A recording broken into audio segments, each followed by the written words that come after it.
Hello everyone, आवाज आ रही है आप लोगों को? आवाज आ रही है?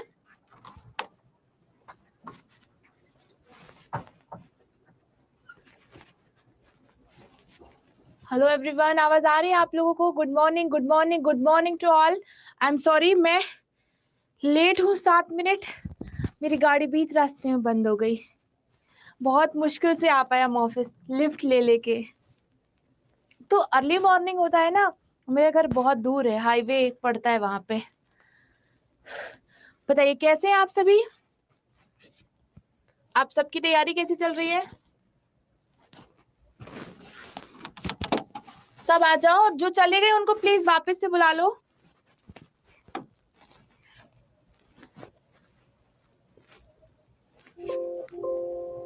हाँ जी, बस मुझे 2 मिनट दो, मैं पीपीटी सेट कर लेती हूँ यहाँ से। Save as desktop PDF.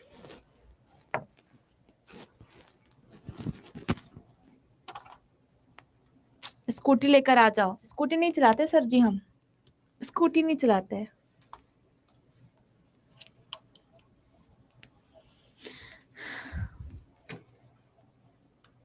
आज क्लास खत्म कर दीजिए, बस बस बस 1-2 दिन और बचे हैं, फिर क्लासेस बंद ही हो रही हैं आपकी, मतलब रिवीजन स्टार्ट ही हो रहा है आपका। Don't worry.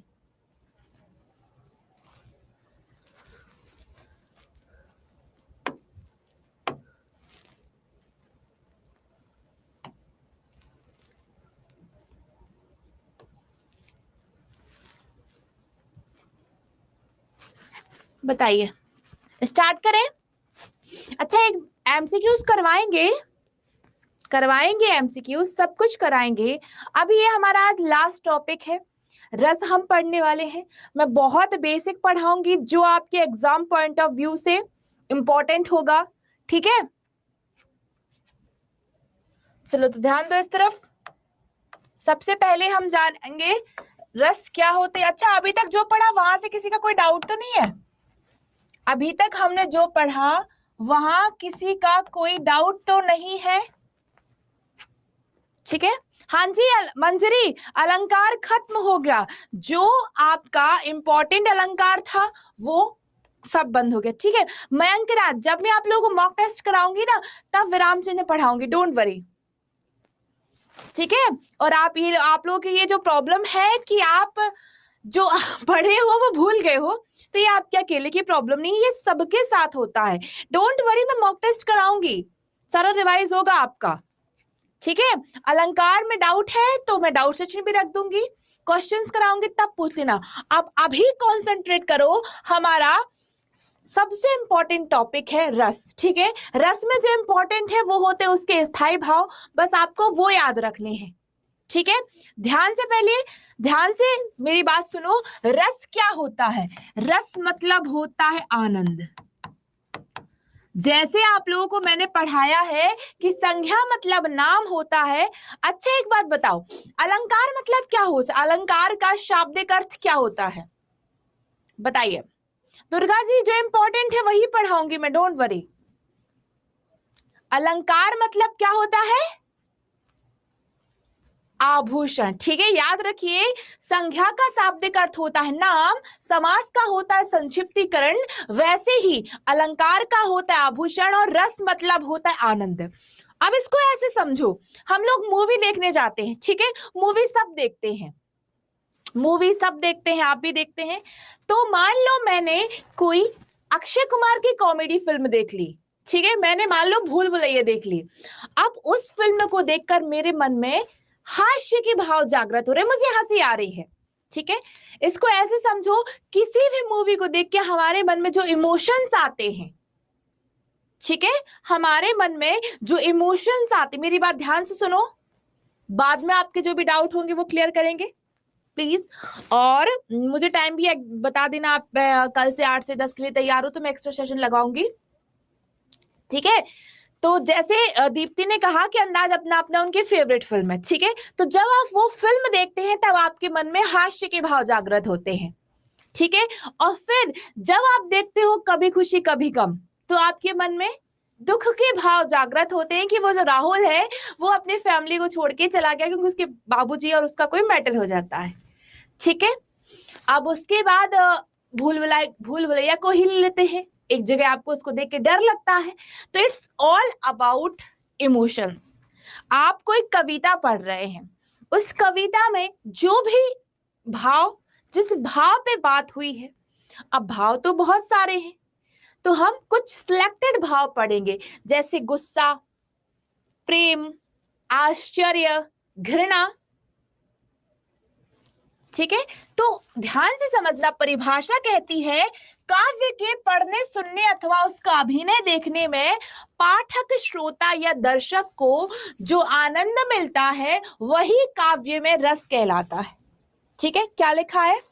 आप कोई भी कविता पढ़ रहे हैं, ठीक है, उस कविता में जिस प्रकार के भाव आपको दिख रहे हैं, ठीक है, मान लो आपको कविता में प्रेम का वर्णन है, सौंदर्य का वर्णन है, हास्य का वर्णन है, क्रोध का वर्णन है। ठीक है, क्या लिखा है? काव्य के पढ़ने, सुनने अथवा उसका अभिनय देखने में पाठक, श्रोता या दर्शक, पाठक मतलब होता है पढ़ने वाला, श्रोता मतलब होता है सुनने वाला, दर्शक मतलब होता है देखने वाला। ठीक है, वह उसे ही हम आनंद कहते हैं, उसे ही हम रस कहते हैं। ठीक है, समझ में आ रहा है बेसिकली हम बात क्या कर रहे हैं? इतना याद रखो इस पेज से कि रस मतलब होता है आनंद, आनंद की अनुभूति होगी या आनंद का अभाव होगा। अब इसके बाद क्या है?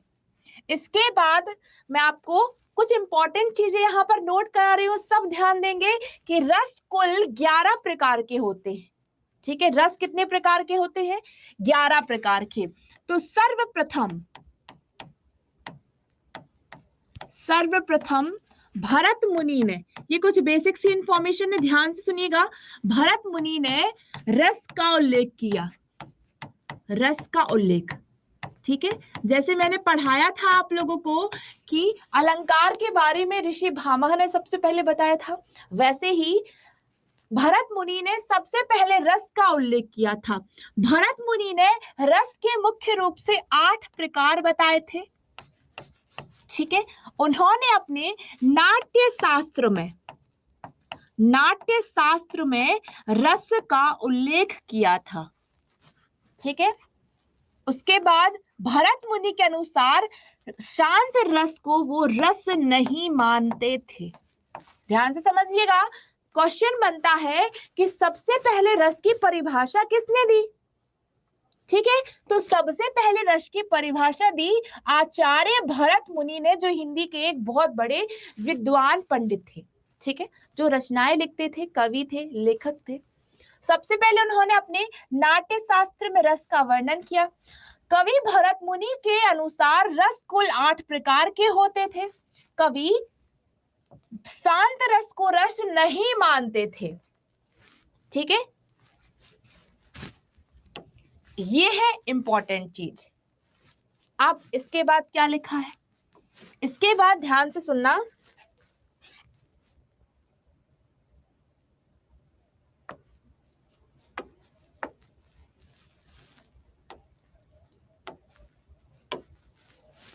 ठीक है, ध्यान से समझिएगा सभी। रस के अंग, जिन्हें हम अव्यय भी कहते हैं,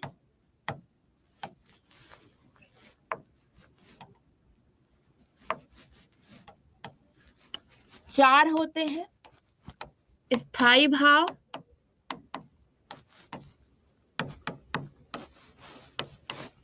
विभाव, अनुभाव और संचारी भाव।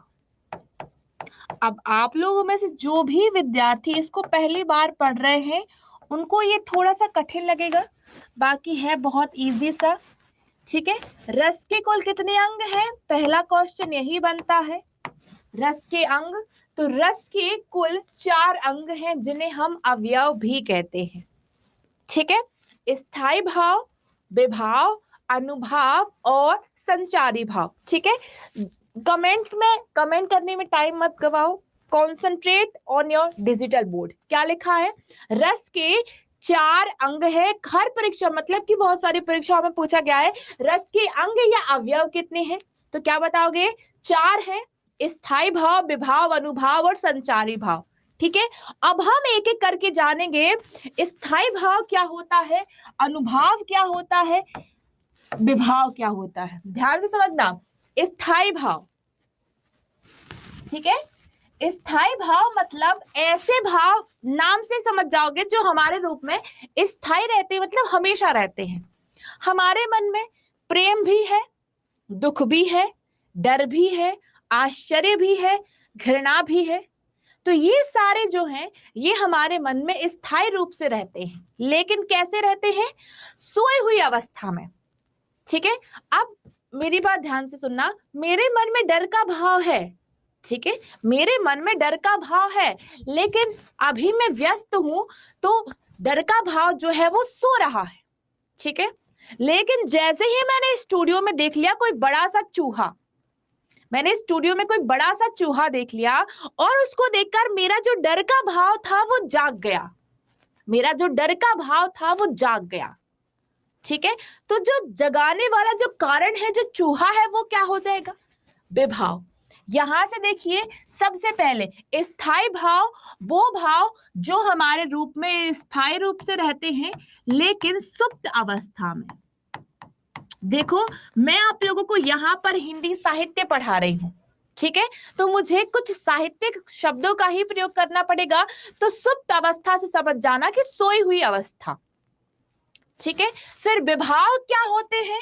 वो कारण जो हमारे स्थायी भावों को जगाते हैं। जैसे मैंने कहा शेर, ठीक है, मेरे मन में डर का भाव है लेकिन वो सो रहा है, लेकिन जैसे ही मैंने शेर को देखा तो मुझे मेरा डर बढ़ गया। ठीक है, अब उसके बाद अनुभव क्या है? जब मैंने देखा कि मेरे सामने शेर खड़ा है, मेरे सामने शेर खड़ा है, तो मैं कांपने लगी। तो मेरी जो फिजिकल एक्टिविटी है, जो बाह्य शारीरिक चेष्टाएं हैं, वो अनुभव कहलाएंगी। जो बाह्य शारीरिक चेष्टाएं,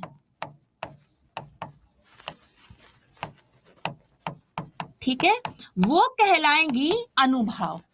ठीक है, उसके बाद संचारी भाव क्या होते हैं? जो आते जाते रहते हैं, बहुत कम समय के लिए आते हैं। मतलब मैंने देखा, मुझे एकदम से याद आया कि देखो, मेरे अंदर डर का भाव है, मैं जंगल से रास्ते से गुजर रही हूं, लेकिन मैंने रास्ते में शेर देख लिया, तो शेर बन गया विभाव। शेर को देख के मैं कांपने लगी, तो मेरी वो अनुभव हो जाएगा। लेकिन सडनली मेरे मन में एक थॉट आया कि अरे, कल ही तो मैंने न्यूज में पढ़ा था कि उस जंगल के आदमखोर जानवर ने किसी व्यक्ति को मार दिया। तो वो भाव मेरे मन में बहुत कम समय के लिए आया। वो होते हैं आपके संचारी भाव, ये होते हैं कुल 33। ठीक है, चलो एक बार अगेन दोबारा से समझाते हैं, लेकिन थोड़े थोड़े से एक्सप्लेन करके प्रॉपरली। ठीक है, मैं कुछ डिटेल में नहीं लिख रही हूं, बस इंपॉर्टेंट पॉइंट बता दूंगी। स्थायी भाव, ठीक है, क्योंकि अब हिंदी साहित्य में रस 11 है, हिंदी साहित्य में रस 11 है। ठीक है, तो स्थायी भाव भी आपके 11 ही रहेंगे। ठीक है, अरे डोंट वरी मुन्ना जी, तब जब तक समझ में नहीं आएगा तब तक पढ़ाएंगे, लेकिन अभी पूरा कंप्लीट नहीं हुआ है, डिटेल से एक्सप्लेन करेंगे। ठीक है, स्थायी भाव कुल है 11, जो हमारे हृदय में सुप्त अवस्था में पाए जाते हैं। सुप्त अवस्था में स्थायी रूप से विद्यमान रहते हैं, स्थायी रूप में रहते हैं, जैसे प्रेम, घृणा, आश्चर्य, डर, क्रोध, वत्सल। ठीक है, तो ये ऐसे भाव है जो हमारे, ठीक है, हृदय में हमेशा रहेंगे। ठीक है, डन। यहां तक कौन सा समझ में आया?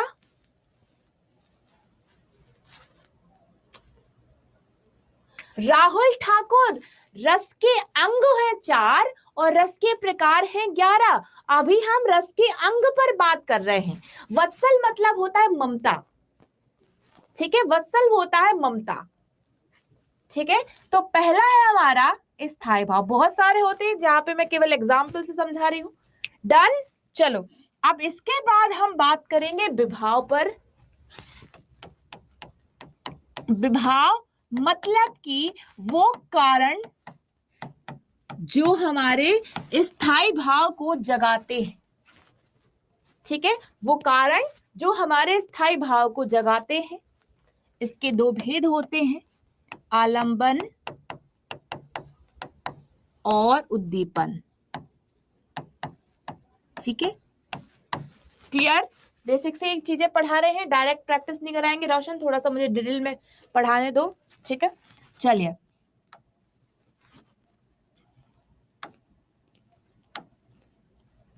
ठीक है। विभाव के बाद अनुभाव हो जाएगा। अनुभाव क्या होता है? हमारी बाह्य शारीरिक चेष्टाएं,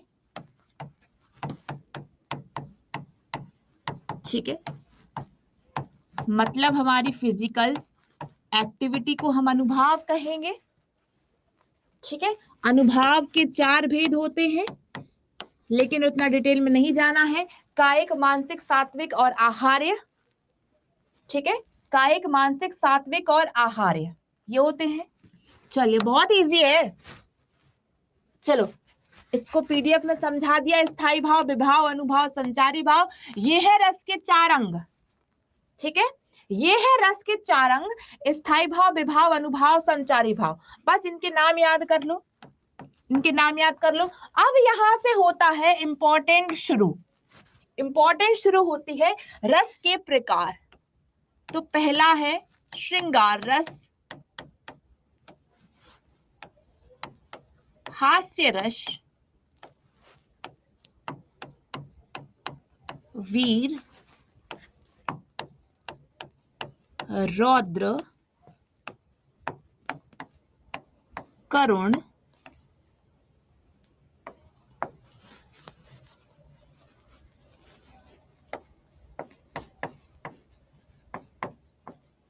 विवश,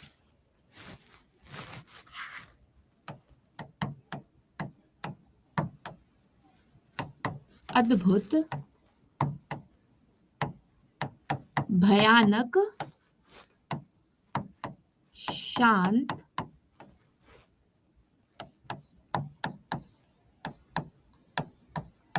वात्सल्य, भक्ति, ठीक है। ये है आपका भक्ति रस, ठीक है। चलिए अब इसका इंपॉर्टेंट पॉइंट जो है वो मैं आपको लिखवा रही हूं, ध्यान समझना। श्रृंगार रस का स्थायी भाव होता है रति, हास्य का होता है हास, वीर का होता है उत्साह, रौद्र का होता है क्रोध। देखो मोस्ट इंपॉर्टेंट चीज यही स्लाइड है आपकी, ठीक है। करुण का होता है शोक, विवश का होता है घृणा या फिर जुगुप्सा, अद्भुत का विस्मय, भयानक का भय, शांत का निर्वेद, वात्सल्य का वत्सल, भक्ति का अनुराग। चलो यहां तक इस स्लाइड को ध्यान से देखो, इस स्लाइड को ध्यान से देखो, ठीक है। और यार ये बचपना मत दिखाओ प्लीज। अब अगर कमेंट बॉक्स में आप लोग चैट करोगे, बातें करोगे तो कैसे काम चलेगा? भी सीरियस, 24 तारीख को पेपर है आपका। मुझे पता है ये टफ लग रहा है, लेकिन जब हमने स्टार्टिंग से एबीसीडी पढ़ी थी तब हमें वो भी टफ लगी थी, लेकिन आज हमें रट गई है वो। तो धीरे जब हम कोई काम शुरू करते हैं तो वो कठिन ही लगता है, फिर वो इजी बन जाता है, ठीक है।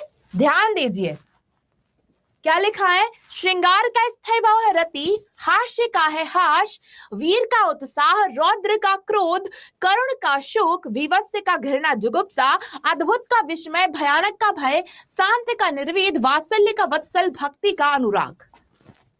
ठीक है, भक्ति का हो जाएगा आपका अनुराग। बस अब आपको मैं यहां से ही समझाना स्टार्ट कर रही हूं। आप कोई कविता पढ़ रहे हैं, आप कोई कविता पढ़ रहे हैं, यदि उस कविता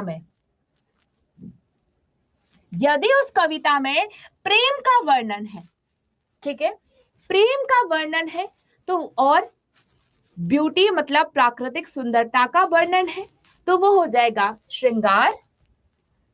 ठीक है, यदि किसी कविता में हास्य का वर्णन है तो वो हो जाएगा आपका हास्य रस।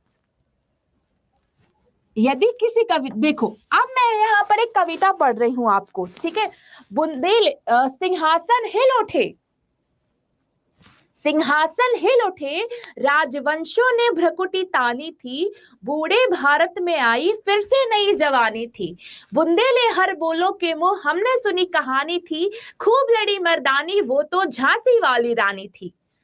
अब आप लोग ये बोलो सब लोग, खूब लड़ी मर्दानी वो तो झांसी वाली रानी थी। तो जब आप ये कविता पढ़ेंगे, जब आप ये कविता सुनेंगे तो इसको पढ़कर आपके मन में उत्साह नामक स्थायी भाव जागृत होगा। ठीक है, उत्साह नामक स्थायी भाव अगर जागृत हो रहा है तो वो हो जाएगा वीर रस। यदि किसी कविता में किसी महापुरुष वीर या वीरांगना की वीरता, उनके शौर्य का वर्णन है तो वो हो जाएगा आपका वीर रस। ठीक है, अब धीरे धीरे समझ में आएगा आप लोगों को, वीरता का भाव उत्पन्न हो रहा है। फिर मैंने कहा रघुपति राघव राजा राम, पतित पावन सीता राम, ईश्वर अल्लाह तेरो नाम, सबको सम्मति दे भगवान। अब जब भी आप लोग ये सुनेंगे, कौन सा इसमें मैं बता देती हूँ, कल ही हमने एक अलंकार में पढ़ा था, पायो जी मैंने राम रतन धन पायो, वस्तु अमोलक दी मेरे सतगुरु, आपनी कृपा अपनायो, पायो जी मैंने राम रतन धन पायो। तो ये हो जाएगा भक्ति। ठीक है, अब हम अद्भुत पे बात करें तो एक दोहा है। आप लोगों को पता होगा कि बचपन में जो श्री कृष्ण जी थे वो बहुत ज्यादा मिट्टी खाते थे। तो एक दिन उनकी माँ यशोदा उनसे पूछती है कि बेटा अपना मुंह खोल के दिखाओ कि क्या तुमने सच में मिट्टी खाई है। तो जब श्री कृष्ण जी अपना मुंह खोलते हैं तो उनके मुंह के अंदर पूरे ब्रह्मांड दिखाई देता है, तीनों लोक दिखाई देता है। ठीक है, इसका दोहा है, देखी यशोदा शिशु के मुख में, देखी यशोदा शिशु के मुख में सकल विश्व की माया, क्षण भर को वह बनी अचेतन, हिल ना सकी कोमल काया। मतलब उसमें बताया गया है कि जब माता यशोदा अपने बालक के मुख में पूरा ब्रह्मांड देखती है तो वो आश्चर्यचकित हो जाती हैं। अब जब आप ये कविता पढ़ोगे तो आपके मन में किसका भाव, विस्मय के भाव, आश्चर्य के भाव आ रहे हैं, तो ये हो जाएगा अद्भुत रस। ठीक है, अब चलो सबसे इंपॉर्टेंट, जब जाती है बारात किसी की सज धज कर। ठीक है, ध्यान से सुनना, जब जाती है बारात किसी की सज धज कर, मन करता धक्का दे दूल्हे को, जा बैठूं घोड़े पर, सपने में ही मुझको मेरी शादी होती दिखती है, वरमाला ले दुल्हन बढ़ती, बस नींद तभी खुल जाती है। ठीक है, तो अब इसमें क्या है, बेसिकली एक लड़का अपनी शादी के सपने देख रहा है कि उसका मन कर रहा है कि वो जो दूल्हा बैठा है उसको मैं धक्का देकर खुद बैठ जाऊं, और ये सब होता है उसके सपने में। तो यहाँ पर क्या है, यहाँ पर हो जाएगा हास्य रस। इसको सुन के हमारे मन में हास्य के भाव जागृत हो रहे हैं। ठीक है, तो ये हो जाएगा हास्य रस। कॉन्सेप्ट अब समझ में आया, यस और नो बताइए। वर्षा जी क्वेश्चन पूछिए। अब इजी लग रहा है ना? अरे बहुत इजी है यार। थोड़ा सा जब हम कोई नया टॉपिक पढ़ते हैं तो वो हमें टफ लगता है, फिर धीरे धीरे हम उसको डेप्थ में पढ़ते हैं तो आसान लगने लगता है। ठीक है, देखो पहले सबसे पहले भरत मुनि आए, फिर भरत मुनि ने रस 8 बताए, फिर उसके बाद कोई और मुनि आए, उन्होंने 9 रस बताए, उसके बाद सूरदास जी आए, उन्होंने 10 रस बताए, उसके बाद कोई और कवि आए, उन्होंने 11। तो हिंदी साहित्य में कुल 11 रस बताए गए हैं। ठीक है, चलिए, गुड क्वेश्चन। रूपम का क्वेश्चन है श्रृंगार और भक्ति में डिफरेंस बताओ। तो श्रृंगार रस हो जाएगा राधा कृष्ण का प्रेम। श्रृंगार रस मतलब नायक और नायिका का प्रेम का वर्णन होगा, राम सीता का वर्णन होगा, राधा कृष्ण का वर्णन होगा, प्रकृति की सुंदरता का, चांद तारे की सुंदरता का वर्णन होगा। ठीक है, तो राधा कृष्ण का प्रेम मतलब कि श्रृंगार रस। और वही मीरा और कृष्ण का प्रेम भक्ति रस। मीरा कौन थी? कृष्ण की अनन्य भक्त थी, तो मीरा और कृष्ण का प्रेम हो जाएगा भक्ति रस। और यशोदा और कृष्ण का प्रेम हो जाएगा वात्सल्य रस। ठीक है, अब आपको पता है क्वेश्चन कैसे आएंगे? क्वेश्चन आएगा करुण रस का स्थायी भाव बताओ। ठीक है, चंदन जी अलंकार और रस में क्या डिफरेंस है? अलंकार बढ़ाते हैं काव्य की सुंदरता और रस होता है हमारे खुद के मनोभाव। अब आपको क्वेश्चन में कुछ भी ज्यादा नहीं आना है, बेसिक से क्वेश्चन, भक्ति रस का स्थायी भाव बताओ, वात्सल्य का बताओ, इसीलिए ये जो पेज है ये बहुत इंपॉर्टेंट है। ठीक है,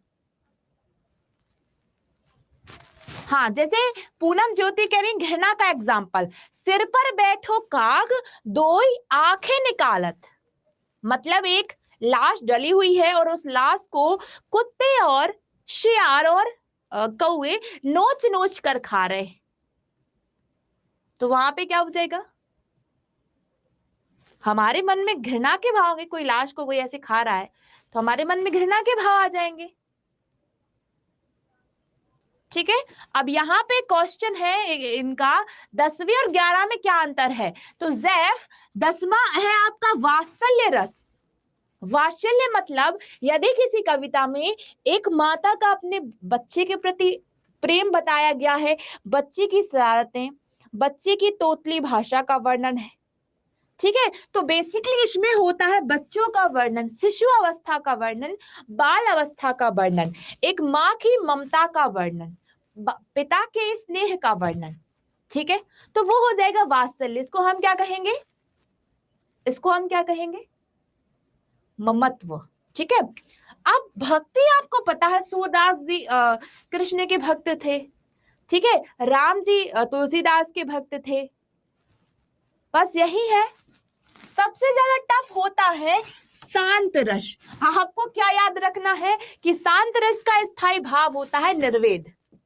ठीक है, निर्वेद मतलब होता है उदासीनता, जब इंसान जो है अपने अंदर के लोभ मोह अहंकार घमंड को त्याग देता है, लोभ मोह अहंकार घमंड को त्याग देता है और क्या सोचता है कि अब तो मुझे केवल दूसरों के लिए जीना है, मतलब वो अपने जीवन में उदासीन हो जाता है। निर्वेद अर्थात उदासीन। ठीक है, चंदन कुमार शांत रस का एग्जाम्पल, तो जब मैं था तब हरि नाही, मैं मतलब होता है घमंड, जब मैं था तब भगवान नहीं थे, जब मेरे अंदर घमंड था तब भगवान नहीं थे, अब आज मेरे अंदर घमंड नहीं है तो मेरे अंदर भगवान का निवास है। ठीक है, ऑल सेट? डीप्थ में समझाएं, डेफिनेशन से समझाएं आप लोगों को?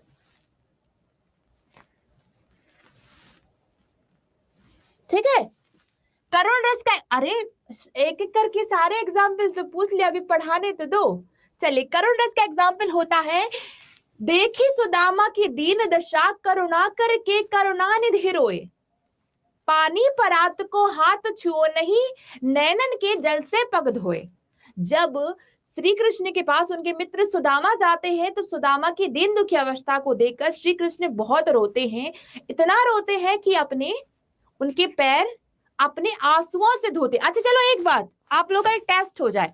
मैंने कहा कि जब श्री कृष्ण के पास उनके मित्र सुदामा जाते हैं तो श्री कृष्ण इतना रोते हैं कि सुदामा के पैर वो अपने आंसुओं से धोते हैं। इसमें कौन सा अलंकार होगा? सभी को बताना है, अलंकार कौन सा होगा? Very good Pankaj Kumar, very good very good. तो यहां पर हो जाएगा अतिशयोक्ति अलंकार, क्योंकि वो बातों को बढ़ा चढ़ा के बता रहे हैं। ऐसा हो ही नहीं सकता कि किसी के आंसू इतने गिरे कि पैर धुल जाए। तो जहां पर बातों को बढ़ा चढ़ा के बताया जाता है वहां पर होता है अतिशयोक्ति अलंकार। Very good everyone. चलो अब हम एक एक करके समझते हैं। चंदन, मैंने रस नहीं पूछा था, मैंने अलंकार पूछा था। चलो अब हम एक एक करके इनको डिटेल से समझते हैं। ठीक है, सबसे पहले आपका श्रृंगार रस। श्रृंगार रस का स्थायी भाव रति। आप लोगों को यही याद रखना है कि श्रृंगार रस का स्थायी भाव क्या है, तो वो हो जाएगा रति। ठीक है, रोशन यादव, बुक में 10 अलंकार 10 रस दिया नहीं, गलत है बुक, रस होते हैं कुल 11। ठीक है, चलिए। एक उदास लड़की का वर्णन किस रस के लिए होगा? पूजा, वो हो जाएगा आपका करुण रस, क्योंकि वो उदास है, दुखी है, तो दुख के भाव मतलब शोक के भाव। ठीक है, चलो ध्यान दो, श्रृंगार रस मतलब इसका स्थायी भाव होता रति। अब आप लोगों को पता है क्या करना पड़ेगा? जो आप लोगों को दोहा दिया जा रहा है उस दोहे को समझना पड़ेगा। ठीक है, जो दोहा दिया है उस दोहे को समझना पड़ेगा, इसलिए मैं आपको ज्यादा फोर्स नहीं करूंगी। अगर समझ में आता तो ठीक है, अदरवाइज स्थायी भाव से काम चल जाएगा। क्या लिखा है? जहां पर नायक और नायिका के मन में, हीरो और हीरोइन के मन में संस्कार रूप में स्थित रति या प्रेम जब रस की अवस्था में पहुंच जाता है तो वो श्रृंगार रस कहलाता है। ठीक है, अब आप कोई कविता पढ़ रहे हैं जहां पर किसी नायक और नायिका के प्रेम का वर्णन है। ठीक है, जहां पर नायिका की खूबसूरती का वर्णन है, नायक की खूबसूरती का वर्णन है, वहां पे क्या हो जाएगा? जहां पे क्या लिखा है? सौंदर्य, प्राकृतिक सुंदरता, सुंदर सुंदर वन के बारे में बताया है, वसंत ऋतु, पक्षियों के चहचहाने के बारे में बताया है, वहां पर हो जाएगा श्रृंगार रस। अब मैंने आप लोगों से कहा है, आप लोगों को कौन से एग्जाम्पल से बताया जो बहुत इजी सा, अब गाने से तो पढ़ा नहीं सकते हैं। हाँ, प्राकृतिक सुंदरता, पशु पक्षियों की सुंदरता। ठीक है, अब ये सब कहाँ होता है? अभी भी यार लिखते हैं बड़े बड़े राइटर, अगर गुलजार लिखते हैं अपने गाने तो गुलजार क्या लिखते हैं गानों में? हीरोइन की खूबसूरती का वर्णन करेंगे या तो प्राकृतिक सुंदरता का वर्णन करेंगे। हाँ, संभव, वेरी गुड। जैसे मैंने कहा, मेरे तो गिरधर गोपाल दूसरों ना कोई, जाके सिर मोर मुकुट सोए मेरो पति होए। हाँ, चेहरा है या चांद खिला, जुल्फ कनेरी शाम का, ऐसा कुछ गाना है। ठीक है, तो जहां पर सुंदरता, अब और एग्जाम्पल, हाँ, राम को रूप निहारत जानकी। जानकी कौन है? जानकी कौन है? जानकी, दीप्ति, वो भक्ति नहीं होगा। हाँ, जानकी जी मतलब सीता। तो राम को रूप निहारत जानकी, राम को रूप निहारत जानकी।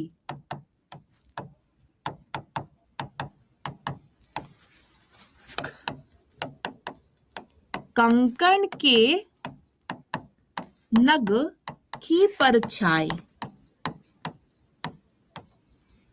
ठीक है, राम को रूप निहारत जानकी, कंकण के नग की परछाई, याति सब है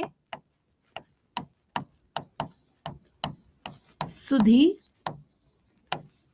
भूल गई, कर तेकत रही पर।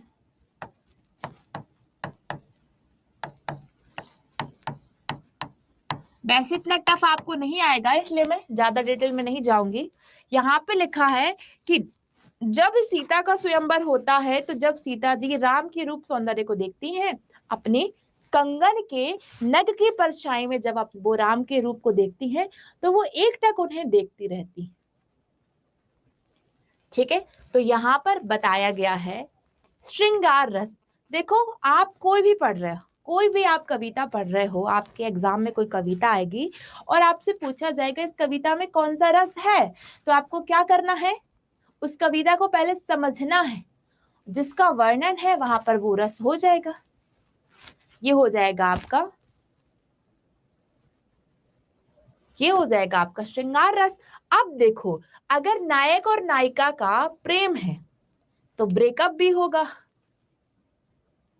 रस से 3-4 ही क्वेश्चन आ सकते हैं, लेकिन वो सिर्फ स्थायी भाव से आएंगे, ज्यादा टफ नहीं आएगा। अब देखो जो रसों का राजा, रसों का राजा और सर्वश्रेष्ठ रस,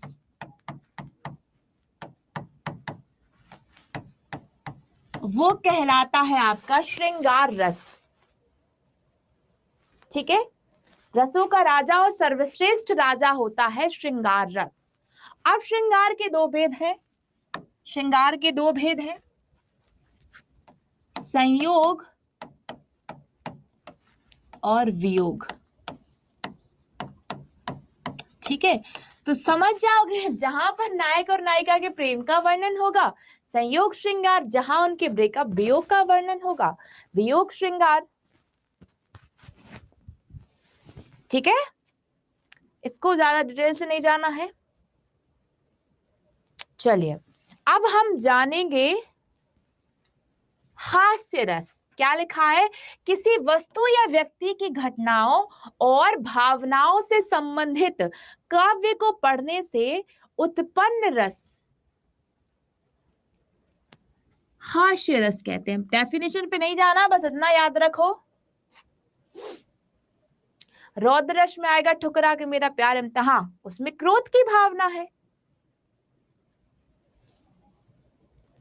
ठीक है, क्लियर।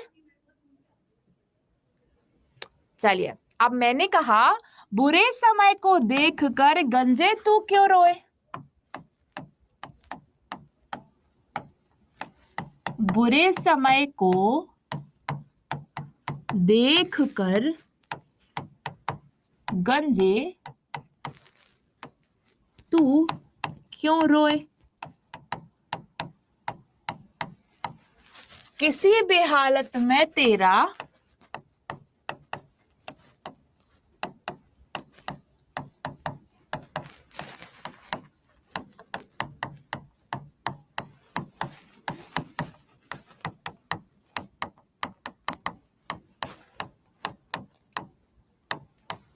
क्या लिखा है यहाँ पे, बुरे समय को देखकर गंजे तू क्यों रोए, किसी भी हालत में तेरा बाल ना बांका होए।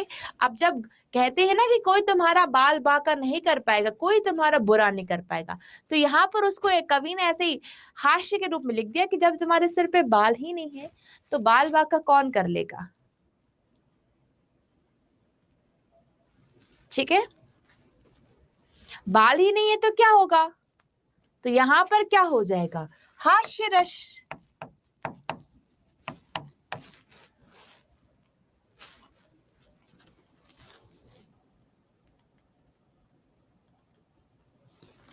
क्लियर।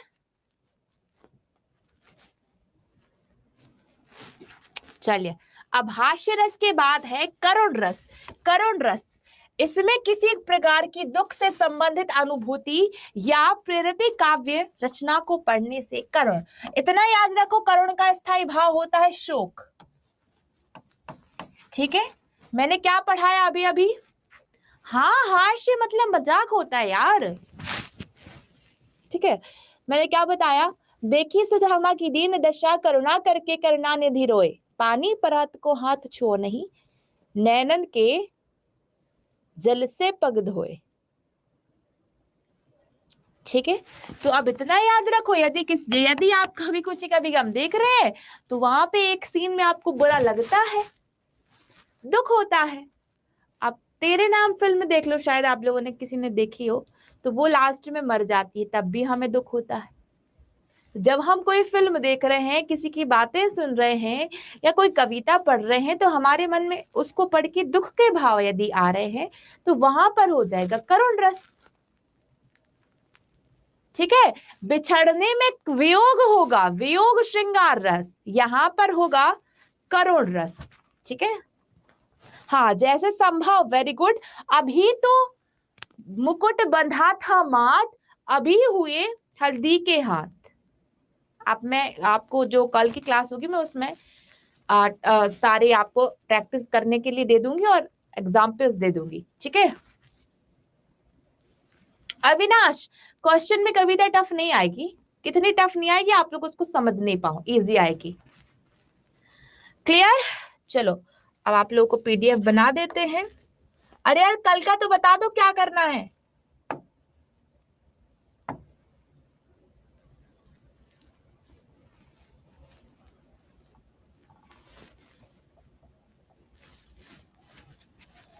कल का तो बता दो क्या करना है। 8 बजे से लगवा लें क्लास, 8 बजे से लगवा लें क्लास। हाँ जी, अब topic close, only MCQs, MCQs लगा लें। कल से 8 बजे क्लास। चलो तो कल होगी हमारी, कल से होगी 8 से 10 क्लास, लेकिन वो क्लास होगी घर से, क्योंकि अर्ली मॉर्निंग निकलना इम्पॉसिबल है। मैं आपको उससे पढ़ाऊंगी घर से। कोई इश्यूज तो नहीं? राहुल जी पढ़ाएंगे, ठीक है घर से पढ़ाएंगे, कोई दिक्कत तो नहीं है?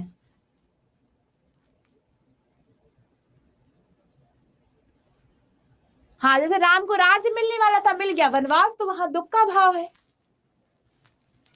9 to 11 कैसे करें नीरज जी? 10 बजे तो आपकी इंग्लिश की क्लास होती है, 10 बजे तो आपकी इंग्लिश की क्लास होती है। ऑफिस नहीं आ पाते, सुबह अर्ली मॉर्निंग मुझे निकलना पड़ेगा 6:30 बजे, और मैं जिस एरिया में रहती हूँ वहां पे मेट्रो तो जल्दी नहीं है और कैब मिलती नहीं है। 8 से 10 ही करेंगे।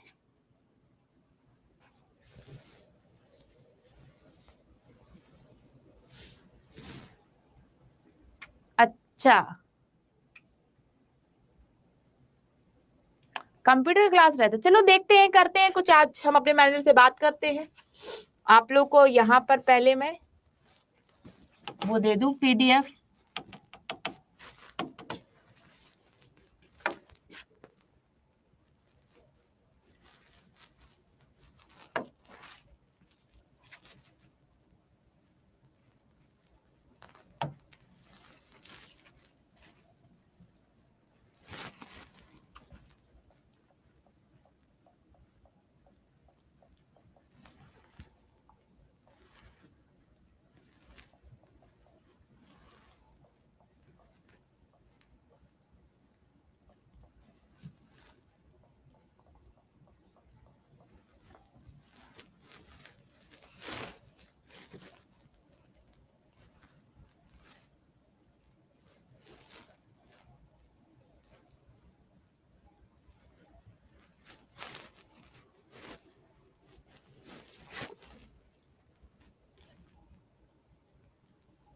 हाँ हिंदी का सिलेबस कंप्लीट।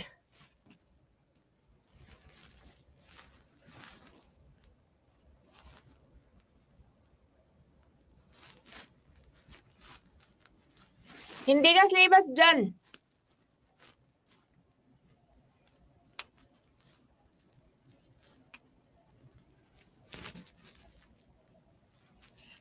आ गई पीडीएफ सबके पास? सुमित कुमार किसी और टाइम में पॉसिबल है तो देख लीजिए। डोंट वरी, इनफ टाइम है। अगर एक्स्ट्रा नहीं भी लगाते हैं तो हमारा वैसे भी 1 वीक का काम बचा है, उसके बाद आप लोग सेल्फ स्टडी करेंगे। ठीक है 9 से 10 ही रख लेंगे, don't worry, don't worry. CS की होती है 9 से 10 रख लेंगे, ठीक है कोई एक्स्ट्रा क्लास नहीं लगाएंगे। लगानी होगी तो संडे सैटरडे लगा लेंगे। ठीक है डन।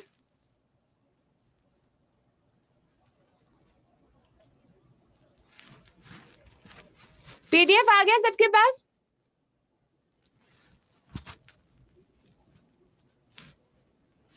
देखो पीडीएफ नहीं आया तो दोबारा देते हैं।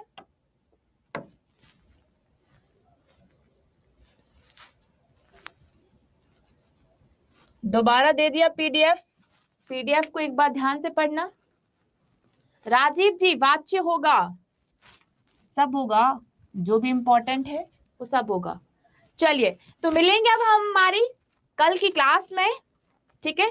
तब तक के लिए शशि सर को बोलिए करंट अफेयर। चलो शशि सर से बात कर लेते, डोंट वरी, अभी बोल देते, ठीक है। चलिए तो आपको क्लास के बाद फीडबैक जरूर देना है, टीचर को भी देना है, कंटेंट को भी देना है और इंटरफेस को भी देना है। सो प्लीज फीडबैक अपना जरूर दें। पीडीएफ जो दी जा रही है उसको सिर्फ रखना नहीं है, पीडीएफ से एक बार आप लोगों को रिवाइज करना है, क्योंकि मैं अब आप लोगों का टेस्ट लेना शुरू करूंगी। एमसीक्यूज के साथ साथ आपका रिवीजन भी होगा, टेस्ट भी होगा। डन। अलंकार का पीडीएफ मैंने दे दिया है।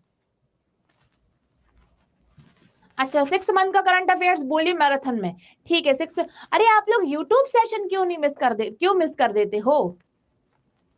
यूट्यूब सेशन मिस मत करो, इंपॉर्टेंट होते हैं वो, ठीक है। चलिए डोंट वरी, मैं आपका रिवीजन स्टार्ट कर दूंगी। ध्यान रखिए, bye bye everyone, take care.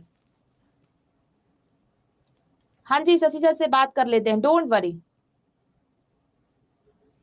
हाँ डोंट वरी, यूट्यूब पर तो एग्जाम टाइम मेरी भी मैराथन होगी, हर एक सब्जेक्ट की होगी, डोंट वरी, ठीक है। और मैंने अभी तक जितना पढ़ाया है उस सब का रिवीजन होगा, टेस्ट होगा। चलिए उसका पीडीएफ एक साथ नहीं मिलेगा जैफ, आपको ग्रुप में ही मांगना पड़ेगा, जिसके पास होगा वो दे देगा, ठीक है। क्योंकि मेरे पास बहुत सारी क्लासेस होती हैं, तो मेरे लैपटॉप में सब कुछ मिक्सअप हो जाता है, तो एक किसी पर्टिकुलर क्लास की पीडीएफ नहीं मिलती है। Okay then, bye bye, take care everyone, have a good day.